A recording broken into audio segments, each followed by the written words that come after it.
After the English victory at the Battle of Crecy, 26th of August, 1346, King Edward III pushed to secure a permanent English port on the continent. Calais had strategic value as the closest French port to England and as a secure foothold for future campaigns. The siege ran from the 4th of September 1346 to the 3rd of August 1347. The English forces landed earlier in July 12th, 1346 to be exact, with an army estimated around 10,000. The estimates vary around this point. It's truly hard to figure out these numbers. You know, when we look back at history, Herodotus said how, a few thousand Greeks went up against almost a million Persians. We the counting is the accounting department in ancient history and medieval history is not always the greatest, because some records say between 5,000 and some say 32,000 under English command. So we'll stick around 10,000 for this. The English also had a very large fleet, something that England had always really had because they are an island power, and they realized that in order for them to actually launch wars and to have great conquests, they need a strong fleet. Not just to move their troops, but also to make sure that their island can't be blockaded, because it's quite easy to blockade that small island if you're a massive power on the continent. The English established a naval blockade on Calais and eventually cut off supply lines to the garrisons, and Calais capitulated on the 3rd of August 1347. Edward's operations combined land siege lines and control of the harbor to strangle the town's provisions. The prolonged investment exhausted Calais' food stores and forced the surrender.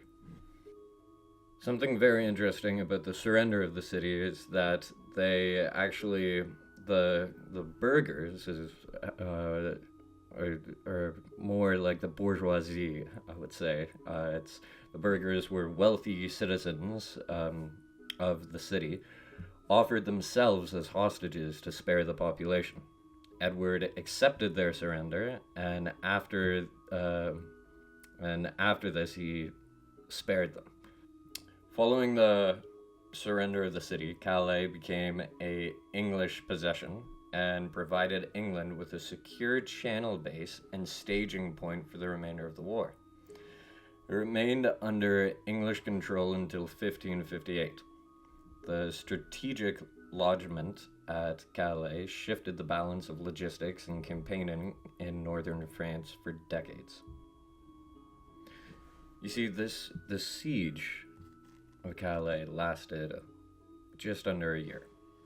Okay? It lasted from September 4th, 1346 to August 4th, 1347. Just under a year. And Edward and his son just came from a massive victory at the Battle of Crecy. So you almost wonder why it lasted so long. You see, Edward and his 34,000 men, or 10,000 men, had a huge force, and they even had cannons. They had around 20 cannons, but none of this could breach the walls. So he decided to starve them out. He cut off the supply lines, and the French sailors could not bring in new supplies to the port city. And after just under a year, the burghers, or what you would call the bourgeoisie, the rich citizens, surrendered themselves. You could say that the nobles surrendered themselves to save about 8,000 citizens. The siege of Calais weakened both the English and the French.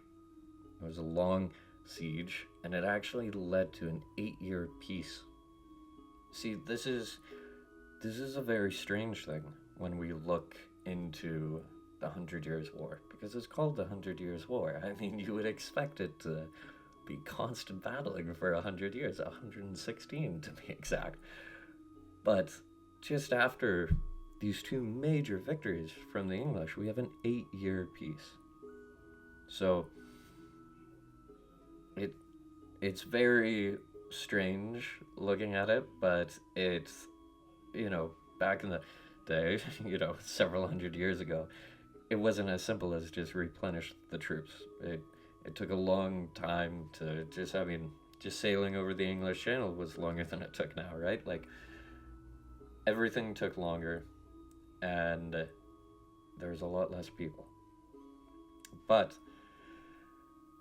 this was a major foothold for the English on the continent and in France, which would play many significant roles later on in the 100 Years' War. But, like I said, this led to an 8-year peace. And what happened next, I'm sure many of you know, is the Black Death.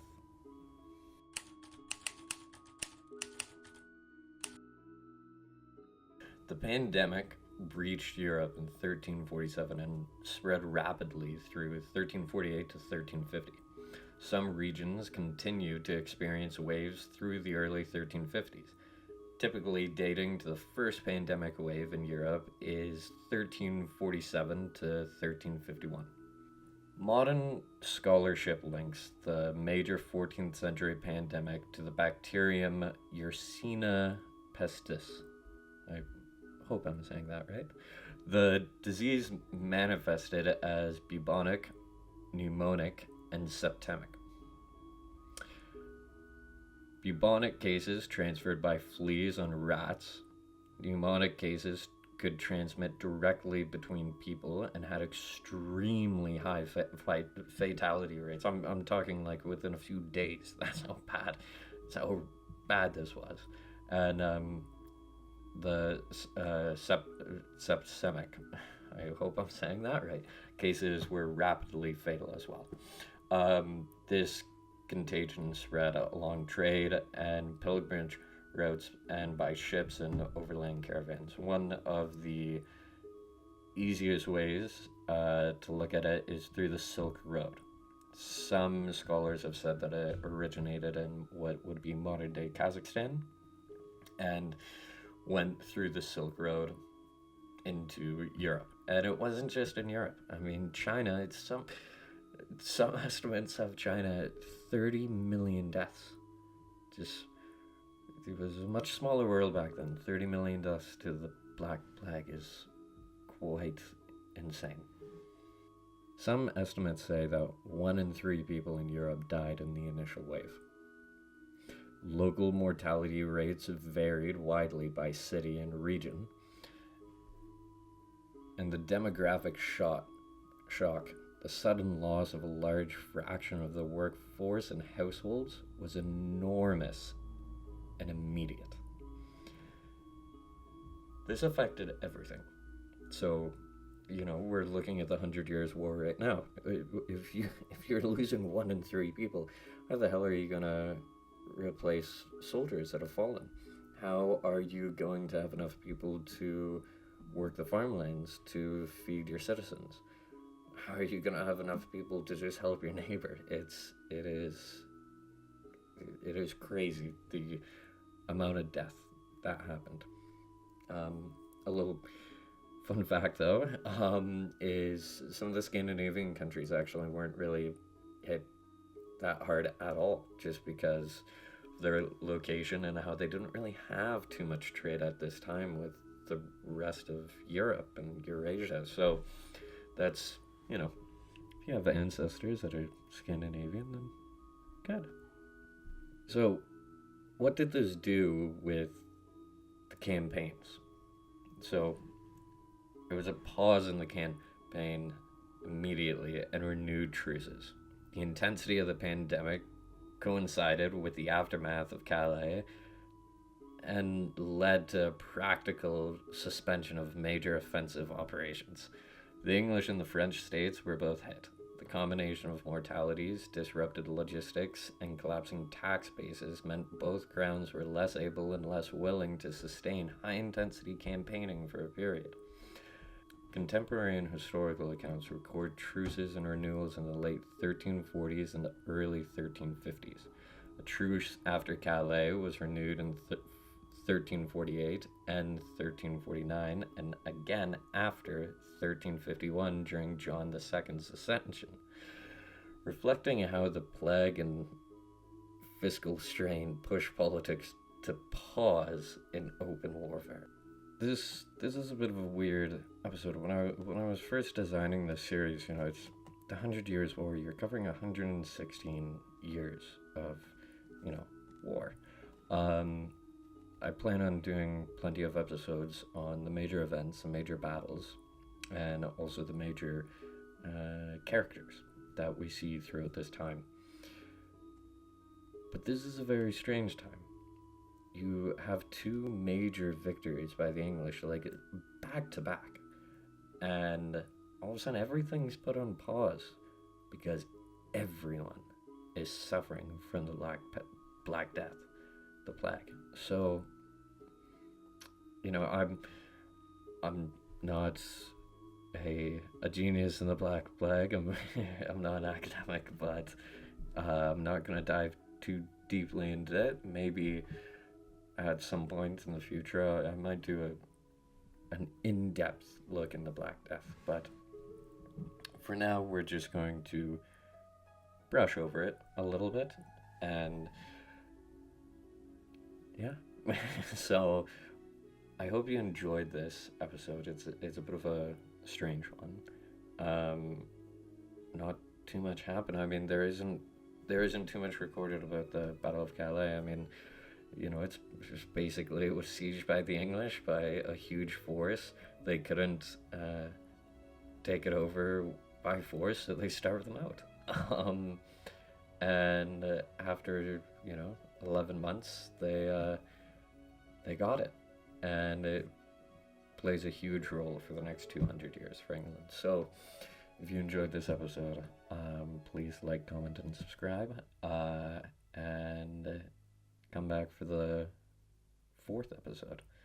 This is the 3rd one in the series. If you haven't listened to the other 2, we discuss why the 100 Years' War started in the first one, and then the second one is the Battle of Crecy, the major English victory. Even though they were very, very outnumbered, some say 2 to 4. That's the estimates of how much they were outnumbered. So, this is a very cool time in history.